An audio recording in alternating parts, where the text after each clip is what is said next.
الحمد لله رب العالمين والعاقبة للمتقين والصلاة والسلام على سيد الأنبياء والمرسلين وعلى آله وأصحابه الطيبين الطاهرين أما بعد فأعوذ بالله من الشيطان الرجيم بسم الله الرحمن الرحيم فلا اقسم بمواقع النجوم صدق اللہ العظیم.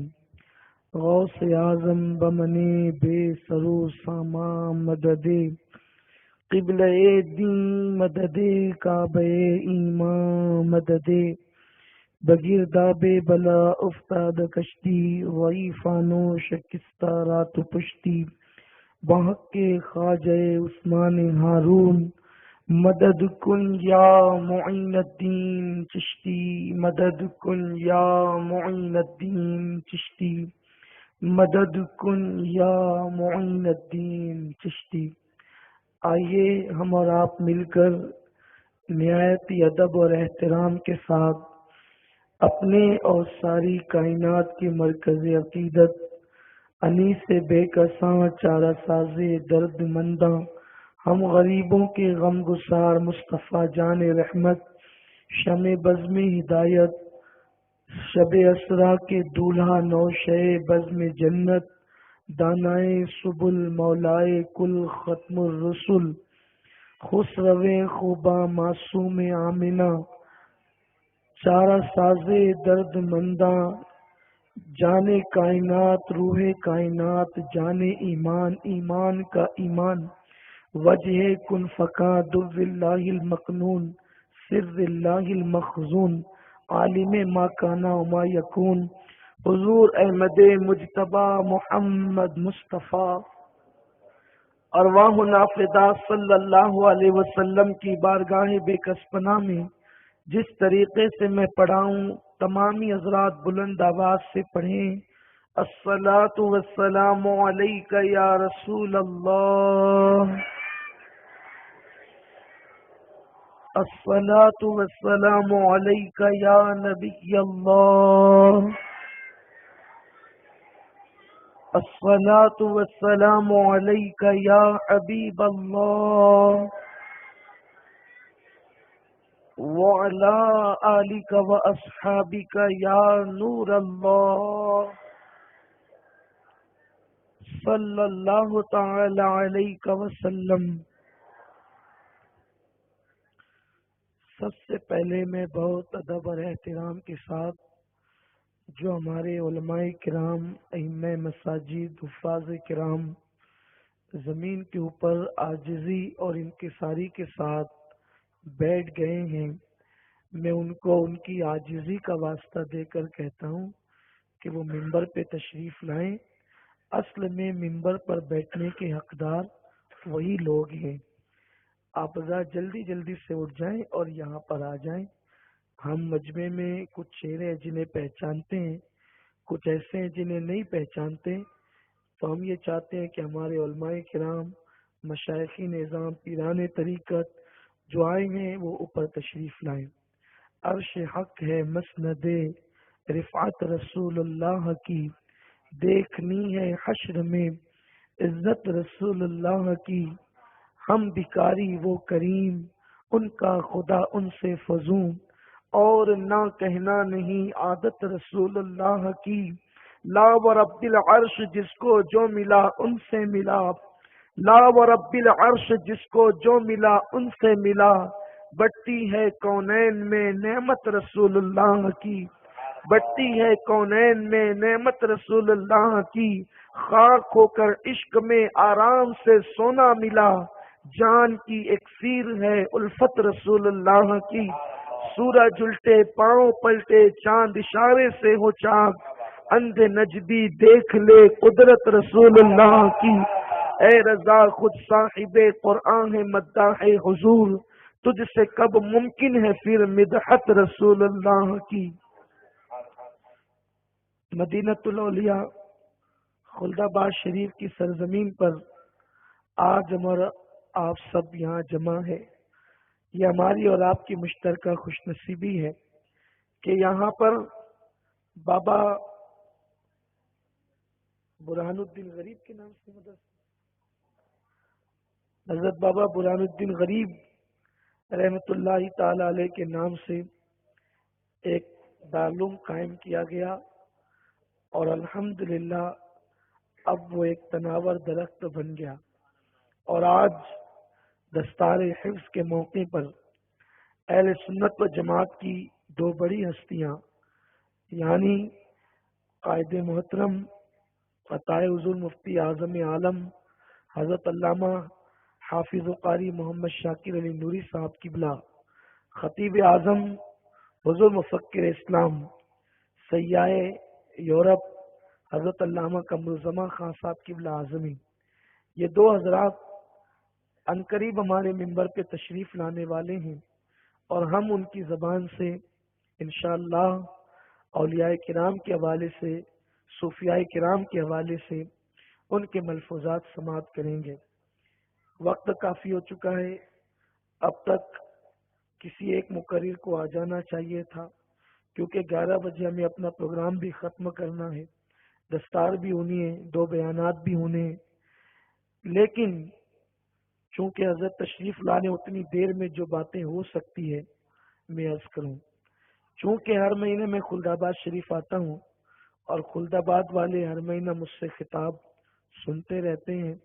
قاری صاحب پہلی مرتبہ آئے، بہت اچھے نعت خواں، بہت اچھے تالیہ قرآن ہیں، تو میرا اپنا بھی شوق ہے کہ یہ پڑھ رہے تھے تو ہم سب سنیں، اور ہم کیا سنیں، یہ جو آرام کر رہے ہیں یہ سن لیں تو ان کا بیڑا بھی پار ہے اور اپنا بیڑا بھی پار۔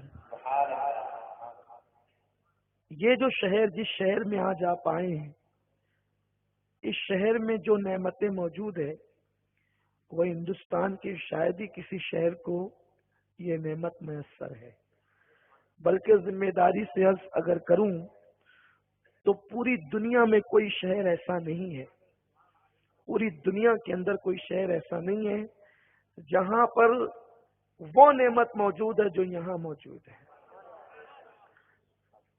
کون سی نعمت ہے یہاں؟ حضور صلی اللہ علیہ وآلہ وسلم کا پیرہن شریف، اور پیرہن شریف بھی وہ پیرہن شریف، کیونکہ پیرہن شریف تو ترکی میں بھی موجود ہے۔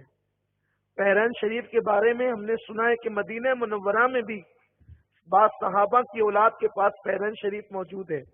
حضور علیہ السلام کے مختلف پیرہن ہیں، کم سے کم حضور کے پیرہن کی روایت 7 ہے کہ حضور علیہ السلام کے کم سے کم 7 پیرہن ہے، اور زیادہ سے زیادہ اس کی تعداد اور بھی بیان کی جاتی ہے۔ بہرحال کم سے کم 7 تو ہے، اور جو زیادہ ہیں حضور صلی اللہ علیہ وسلم نے اپنی حیات ظاہری میں جتنے لباس پہنے وہ سب کے سب قابل احترام ہے۔ خدا کی عزت کی قسم، حضور علیہ السلام کے جسم سے جو لباس لگ گیا وہ عرش اعظم سے افضل ہو گیا، اس لیے کہ عرش کیا ہے؟ عرش تمنائی ہے کہ مصطفیٰ کی نالین میرے سینے پر آ جائے۔ ارے نالین عرش کو ملتی ہے تو عرش کی معراج ہو جاتی ہے۔ جس پیرہن کو جس سے مصطفیٰ ملتا ہو اس پیرہن کی شان کا عالم کیا ہو۔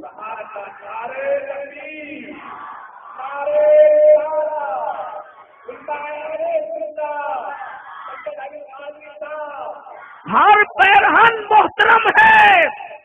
روہیل شریف کے اندر بھی پیرہن موجود ہے۔ جب میں ناگور شریف ایک جلسے میں گیا اور مجھے پتا چلا کہ یہاں سرکار کے پیرہن ہے، تو اس وقت میری خوش نصیبی یہ کہ ماریرا مطالعہ کے نائب سجادہ نشین سید نجیب حیدر صاحب کی بلا بھی موجود تھے۔ میں یہ تو نہیں کہہ سکتا کہ وہ میرے ساتھ تھے، بلکہ میں ان کے ساتھ تھا۔ خواجہ علم و فن خواجہ مظفر حسن صاحب بھی، خواجہ مظفر حسین صاحب بھی، جو امام اہل سنت کے علوم کے وارث کہلاتے تھے، علم جعفر کے، وہ بھی وہاں موجود تھے، اور بھی دیگر علماء کرام۔ جب ہم لوگ وہاں پہنچے تو مجاور صاحب نے پیرہن شریف سامنے رکھا، کہا دعا کر لو، اور جب ہم لوگوں کا تعارف ہوا تو کہا کہ آپ لوگ ہی تو حقدار ہیں کہ آپ کے سروں پر آپ کے نانا کا پیرہن رکھا جائے، اور انہوں نے پھر ہمارے سروں پہ بھی رکھا۔ بے شک اس پیرہن کی بھی عظمت ہے، بالکل وہ عرش سے اعلیٰ ہے۔ کیوں عرش سے اعلیٰ ہے؟ کیونکہ شیخ عبدالحق محدث دہلوی، امام قسطلانی، امام زرقانی اور جتنے بڑے بڑے محدثین فرماتے ہیں، نعرہ تکبیر، نعرہ رسالت، علماء اہل سنت، حضور باعث خواجہ، اولیاء خلد آباد، اولیاء خلد آباد، اولیاء دولت آباد، حضور سرکار برہان الدین غریب، حضور زرزری بخش دولہا، نعرہ تکبیر، نعرہ رسالت، علماء اہل سنت۔ بیٹھ جائیں آپ، ایک بار درود شریف پڑھ لیں۔ اللہ رب محمد صلی اللہ علیہ وسلم، نحن عباد محمد صلی اللہ علیہ وسلم وعلی ذوی و آلہ ابد الدہور وکرما۔ عرض یہ کر رہا تھا، آقا کریم صلی اللہ علیہ وسلم کے جسم پاک سے جو قبر انور کی مٹی اس وقت مس ہے، یعنی حضور سید عالم صلی اللہ علیہ وسلم جس مٹی پر اس وقت آرام کر رہے ہیں، ہم خاک ہیں اور خاک ہی ماوا ہے ہمارا، خاکی تو وہ آدم جد اعلیٰ ہے ہمارا۔ اے مدعیو خاک کو تم خاک نہ سمجھے، اے مدعیو خاک کو تم خاک نہ سمجھے، اس خاک میں مدفون شہ والا ہے ہمارا۔ تو قبر انور کی جس مٹی پر حضور آرام کر رہے ہیں، وہ مٹی عرش اعظم سے افضل ہے۔ اگر جسم اقدس کو مٹی لگ جائے تو وہ عرش سے افضل ہو جائے۔ جس پیرہن نے بار بار مصطفیٰ کریم کے جسم کے بوسے لیے ہوں گے، اس پیرہن کی شان کا عالم کیا ہوگا؟ جو لباس مصطفیٰ بنا اس کے شان کا عالم کیا ہوگا؟ دیکھیے، توجہ فرمائے، پیرہن کی اہمیت بتانا چاہتا ہوں، پھر یہاں آنا چاہتا ہوں، اس لیے کہ استاد محترم تشریف لا چکے ہیں، وہ جیسے ہی آئیں گے مائک ہم ان کو سونپ دیں گے، لیکن توجہ کریں پیرہن شریف کی اہمیت، اس لیے کہ لوگ پیرہن شریف پہ بھی گفتگو کر رہے ہیں، جنہیں کرنا ہے وہ کریں، ہم بھی گفتگو کر رہے ہیں۔ وہ گفتگو الگ ہے جو خلاف میں ہوتی ہے، وہ گفتگو الگ ہے جو تائید میں ہوتی ہے۔ اللہ کے حبیب علیہ السلام نے فرمایا، جو میری شفاعت پہ ایمان لایا اس پر میری شفاعت حلال ہے، اور جو منکر ہو گیا اس پر میری شفاعت حرام ہے۔ تو جو پیرہن کو مان رہا ہے، کل بھی برکتیں مل رہی تھی، آج بھی مل رہی ہے، قیامت تک ملتی رہے گی۔ جو نہیں مانتے وہ آتے ہیں اور گھوم پھر کر کے چلے جاتے ہیں۔ بات تو ماننے کی ہے، بات تو ماننے کی ہے۔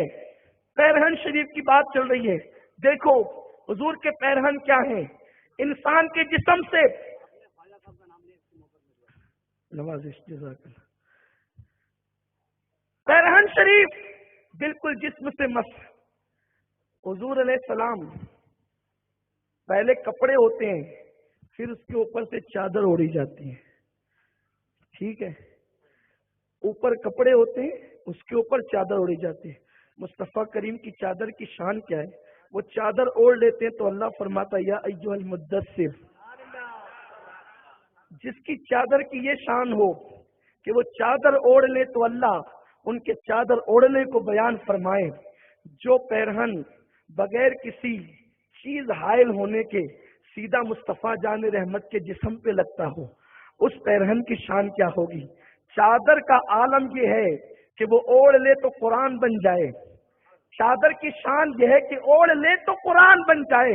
لباس اقدس کا عالم کیا ہوگا؟ بلکہ حضور کے لباس کا ذکر اللہ نے قرآن میں فرمایا، وَثِيَابَكَ فَطَهِّرْ، محبوب اپنے لباس کو صاف ستھرا رکھیے۔ جس کی آل کے لیے خدا نے آیہ تطہیر نازل کی ہو، جس کی آل کے لیے آیہ تطہیر اتری ہو، اس کے لباس کی ستھرائی کا عالم کیا ہوگا؟ اس کی لباس کی صفائی کا عالم کیا ہوگا؟ میرے پیارے آقا علیہ السلام کے پیارے دیوانوں، اسی لیے فتاوی عالمگیری میں موجود ہے، 500 ہندوستان کے متبحر مفتیان کرام نے فتویٰ دیا، جو آقا کے پیرہن کے بارے میں یہ کہے کہ حضور کے پیرہن میلا ہو گیا تھا، وہ کافر ہو جائے گا۔ حضور کے کپڑوں کو میلا کہنے والا کافر ہے۔ ذرا غور فرمایا، حضور کے پیرہن کی شان یہ ہے۔ اب عام پیرہن جو حضور نے عام دنوں میں پہنا، جب اس کی بلندی، اس کی بزرگی، اس کی شان کا عالم بیان نہیں ہو سکتا، تو وہ پیرہن جو مصطفیٰ جان رحمت پہن کر خدا کے دیدار کے لیے گئے ہوں گے، اس پیرہن کی شان کا عالم کیا ہے؟ اور یہاں پر جو پیرہن موجود ہے وہ وہی پیرہن ہے جو آقا کریم معراج پر پہن کر تشریف لے گئے تھے۔ یا اللہ، اللہ اکبر! اب بیان کرنے دیا جائے کہ اللہ اکبر، حضور علیہ الصلوۃ والتسلیم پیرہن کے ساتھ گئے تو حضور نے اللہ کا جس وقت جلوہ دیکھا، میرے آقا نے جس وقت اللہ کا جلوہ دیکھا، قربان جائیں، کپڑے اس قابل نہیں کہ دربار میں جائے کسی بادشاہ کے، کپڑے کا تھان بھی دربار میں نہیں جا سکتا، لیکن اگر اس کپڑے کو وزیر پہن لے تو 500 روپے میٹر والا پہنے تو بھی بادشاہ کے دربار میں وہ کپڑا جاتا ہے، اور 5 روپے میٹر والا پہنے تو بھی بادشاہ کے دربار میں جاتا ہے، اس لیے کہ پھر کپڑا نہیں دیکھا جاتا، پھر وزیر کا جسم دیکھا جاتا ہے۔ اب وہاں کپڑا نہیں دیکھا گیا، جہاں جبریل کے پر جلتے ہیں، جہاں کیف کے پر جلتے ہیں، بس جس میں مصطفیٰ جان رحمت صلی اللہ علیہ وسلم کی برکت سے وہ وہاں گیا ہے جہاں تخیلات کی حد ختم ہو جاتی ہے، تخیلات کی پرواز ختم ہو جاتی ہے۔ تو آقا کریم صلی اللہ علیہ وسلم معراج پر جو پیرہن شریف پہن کر تشریف لے گئے تھے، آقا کریم جب معراج سے واپس تشریف لائے، جب معراج شریف سے واپس تشریف لائے، اس حدیث کے راوی حضرت سیدنا امام حسن بصری رضی اللہ تعالیٰ عنہ ہے، فرماتے حضور جب واپس آئے تو میرے سرکار نے اپنے چاروں یاروں کو جمع کیا، بلکہ اور یاروں کا بھی ذکر ملتا ہے، اور فرمایا میرے اللہ نے مجھ سے کہا کہ ایک بات میرے اللہ نے مجھے بتائی کہ جو تیرے دل کی بات کہے محبوب، یہ پیرہن اسی کو عطا کرنا۔ حبیب جو میں تجھے بات بتا رہا ہوں،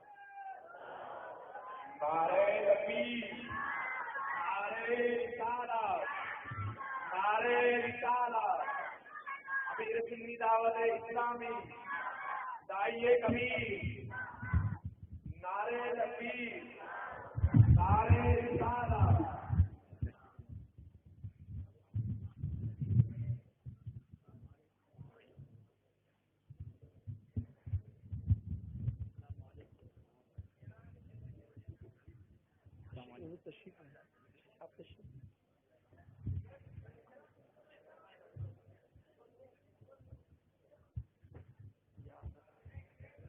بیٹھ جائیں، تشریف رکھیں۔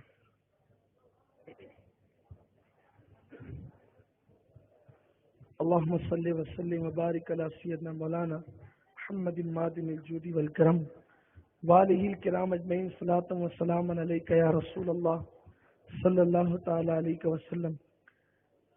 آپ دیکھ رہے ہیں کہ حضور استاد گرامی قائد محترم عطائے حضور مفتی اعظم داعیے کبیر حضرت علامہ الحاج محمد شاکر نوری صاحب کی بلا تشریف لا چکے ہیں، اور حضرت کا تعارف کرانا سورج کو چراغ دکھانے کے مترادف ہے، اور آپ حضرت کے خطاب سے واقف ہے، کون واقف نہیں؟ ہندوستان کا بچہ عشق مصطفیٰ صلی اللہ علیہ وسلم کی چاشنی سے بھرپور اس خطاب سے ایسا آشنا ہوا ہے کہ جہاں سے کہیں سے بھی آواز آتی ہے بچے بھی پہچان جاتے ہیں کہ آواز کس کی ہے۔ اسی خطیب کو ہم سنیں گے انشاءاللہ، وہ خطیب جس کی خطابت میں ہم جیسے گونگوں کو جو گھر میں بات نہیں کر سکتے تھے بولنے کا شعور عطا کیا۔ اللہ حضرت کو عمر خضر عطا فرمائے۔ چونکہ یہ زمین ہی صوفیاء کی زمین ہے، تو حضرت سے جب گفتگو ہوئی تو حضرت نے فرمایا کہ جب میں خلدآباد شریف آؤں گا تو میں بھی صوفیاء کرام کی زندگی پہ کچھ گفتگو کروں گا، اور میرا عنوان ہوگا اشاعت اسلام میں صوفیاء کا کردار، فروغ اسلام میں صوفیاء کا کردار۔ انشاءاللہ بڑا پرمغز خطاب انشاءاللہ ہوگا۔ محفل پر بھرپور روحانیت چھائی ہوئی ہے، اور ہم سب گویا کی رحمتوں میں نہا رہے ہیں، اور ہم اپنی قسمت پہ جتنا ناز کریں کم ہے کہ ہم 22 خواجہ کی چوکھٹ پر بیٹھے ہیں۔ یہ ولیوں کی چوکھٹ وہ ہے، اگر وفاداری کے ساتھ کتا بیٹھ جاتا ہے تو وہ بھی جنتی ہو جاتا ہے۔ ہم تو انسان ہیں، 309 سال تک کہ وہ کتا وفاداری کے ساتھ بیٹھا، اللہ نے اس کے جنتی ہونے کا اعلان کر دیا۔ ہم تو یہ سوچتے ہیں کہ جب یہاں محفل سجے تو پھر طویل ہو جائے، پھر کبھی ختم ہی نہ ہو، اور ہماری محفلیں ختم نہیں ہوتی، وہ تو ملتوی کی جاتی آئندہ محفلوں کے لیے۔ خدا کی قسم، محفل کا اختتام تو کبھی ہونا ہی نہیں ہے، بلکہ محشر بھی مصطفیٰ کی محفل کے لیے منعقد ہونا ہے۔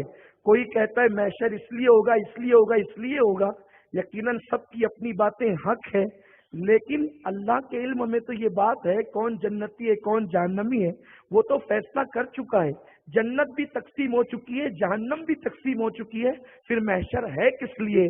تو حضرت استاد زمن فرماتے ہیں فقط اتنا سبب ہے ان عقاب بزم محشر کا کہ ان کی شان محبوبی دکھائی جانے والی، اللہ تبارک و تعالیٰ ان کی عظمت کے ڈنکے بجانے کے لیے اس محفل کا انعقاد کرے گا۔ اور اللہ اکبر، نسیم الریاض میں امام خفاجی لکھتے ہیں کہ اللہ کے حبیب صلی اللہ علیہ وسلم نے فرمایا جس دن میدان محشر ہوگا تو میں اللہ کے عرش پر ہوں گا، حتیٰ کہ اللہ کی کرسی پر میں بیٹھوں گا، اور اللہ ساری عزتیں میرے ہاتھوں میں عطا کرے گا۔ جس کو بھی قیامت کے دن عزت ملے گی مجھ محمد کے ہاتھوں سے ملے گی۔ تو محفل تو وہاں بھی منعقد ہونا ہے حضور علیہ السلام کی عظمت کے، لیکن جو یہاں عظمت کے قائل نہیں ہے وہ وہاں قائل ہوں گے۔ لیکن امام کہتے ہیں آج لے ان کی پناہ، آج مدد مانگ ان سے، پھر نہ مانیں گے قیامت میں اگر مان گیا۔ تو عرض یہ کر رہا تھا کہ حضور علیہ السلام جب معراج سے واپس آئے، امام حسن بصری فرماتے ہیں کہ اللہ نے ایک بات محبوب کو بتائی، حبیب یہ بات جو کہہ دے تو پیرہن اسی کو دینا۔ پھر یہ ہوا کہ آقا کریم صلی اللہ علیہ وسلم جب تشریف لائے تو حضور نے اپنے یاروں کو جمع کر کے کہا بتاؤ یہ پیرہن اگر میں تم لوگوں کو دوں تو تم کیا کرو گے؟ صدیق اکبر جو نیکیوں میں سب سے آگے تھے اور حضور معراج سے جو پیرہن پہن کر آئے ہوں اس پیرہن کی بات ہے۔ صدیق اکبر نے کہا حضور اگر آپ مجھے دے دیں پوری دنیا میں اتنی محنت کروں گا کہ دنیا کو صداقت سے بھر دوں گا۔ سرکار نے کہا صدیق صداقت تو بہتر ہے لیکن بات ہی کچھ اور ہے۔ فاروق اعظم نے عرض کی یا رسول اللہ اگر مجھے دے دیں یہ پیرہن تو دنیا کو عدالت سے بھر دوں گا۔ ارشاد ہوا عدل و بڑی چیز ہے لیکن عمر بات ہی کچھ اور ہے۔ عثمان غنی نے عرض کی حضور اگر مجھے عطا کر دیں تو میں دنیا کے اندر حیا کو اس قدر عام کر دوں گا کہ لوگ باحیا ہو جائیں۔ ارشاد ہوا عثمان حیا تو ایمان کا شعبہ ہے لیکن بات ہی کچھ اور ہے۔ مولا علی کھڑے ہو کر عرض کرتے ہیں یا رسول اللہ مجھے عطا کر دیں، اگر آپ نے یہ پیرہن مجھے دے دیا تو جس کے عیب دیکھوں گا اس کے عیب پہ پردے ڈال دوں گا۔ آقا نے ارشاد فرمایا علی یہ تو تیرا ہی مقدر ہے، اور سرکار نے وہ پیرہن شریف مولا علی کو عطا فرمایا۔ مولا علی نے امام حسن بصری کو عطا فرمایا، امام حسن بصری سے حبیب اجمی کو ملا، حبیب اجمی سے فضیل ابن عیاض کو ملا، فضیل ابن عیاض سے ہوتا ہوا سرکار غریب نواز تک آیا، غریب نواز نے حضرت قطب الدین بختیار کاکی کو دیا، بختیار کاکی نے بابا فرید کو دیا، بابا فرید نے سرکار نظام الدین اولیاء محبوب الہی کو دیا، اور محبوب الہی نے وہ پیرہن شریف اپنے چہیتے خلیفہ جس وقت وہ اس طرف کا رخ کر رہے تھے حضرت بابا برہان الدین غریب کو دیا، اور بابا برہان الدین غریب نے ہمارے آقا و مولا سرکار سید زین الدین شیرازی سرکار 22 خواجہ رحمت اللہ علیہ کو عطا فرمایا، اور 22 خواجہ نے اس کو اپنے پاس رکھ لیا۔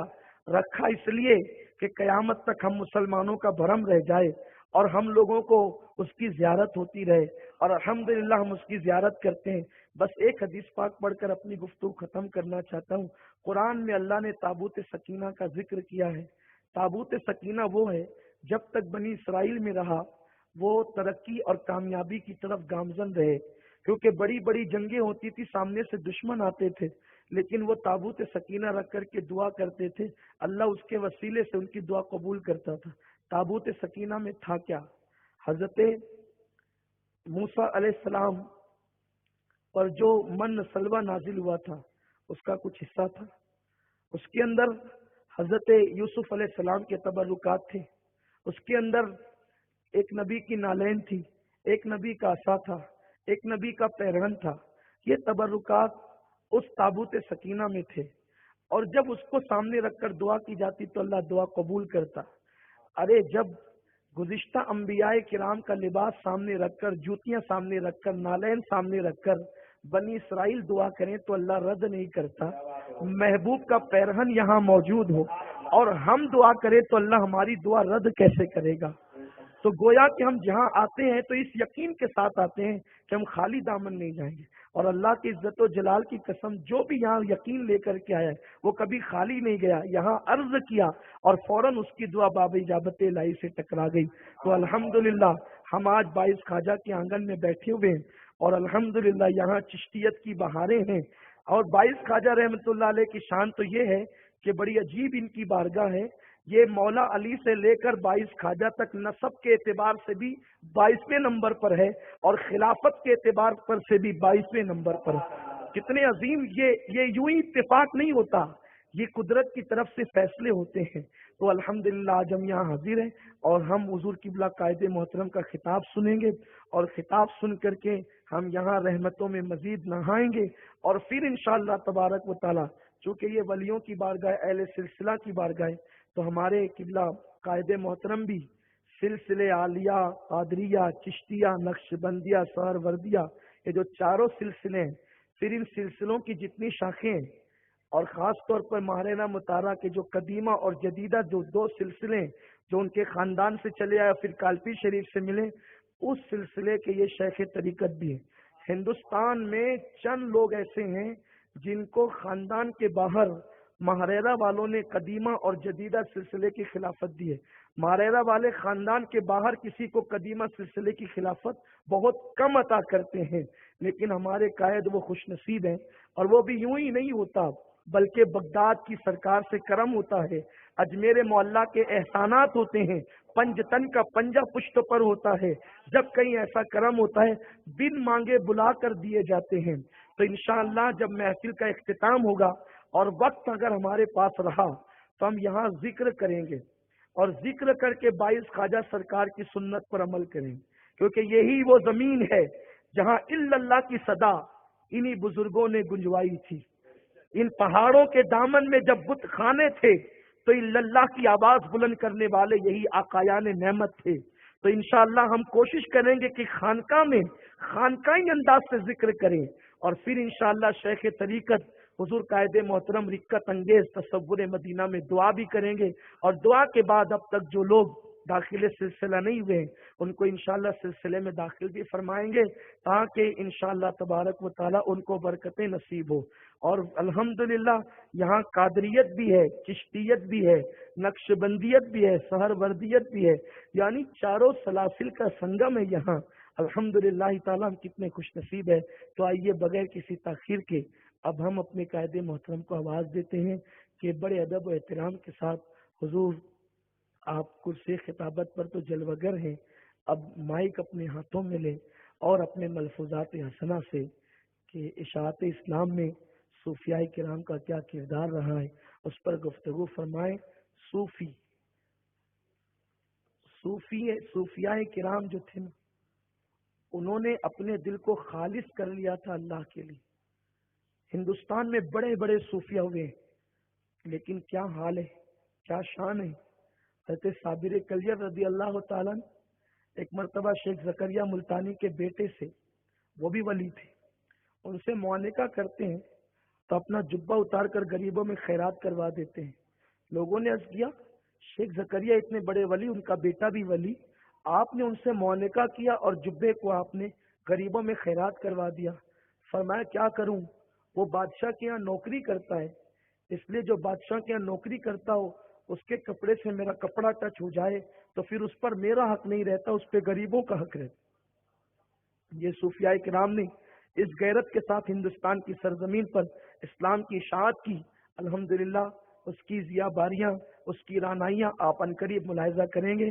آئیے بلا کسی تاخیر کے حضور قائد محترم کا استقبال کریں اور نعرہ تکبیر و رسالت بلند کریں۔ نعرہ تکبیر، نعرہ رسالت۔ اگر تھوڑی سی زحمت آپ کریں کہ کھسک کر کے قریب ہو جائیں تو پیچھے جو لوگ کھڑے وہ بیٹھ جائیں۔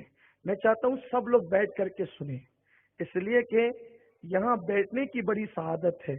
ولی کی چوکھٹ پہ میں نے عرض کیا کہ کتا بیٹھ کر جنتی ہوتا ہے، ہم تو الحمدللہ ایمان والے مسلمان ہیں، تو آپ حضرات تھوڑا سا کھسک جائیں۔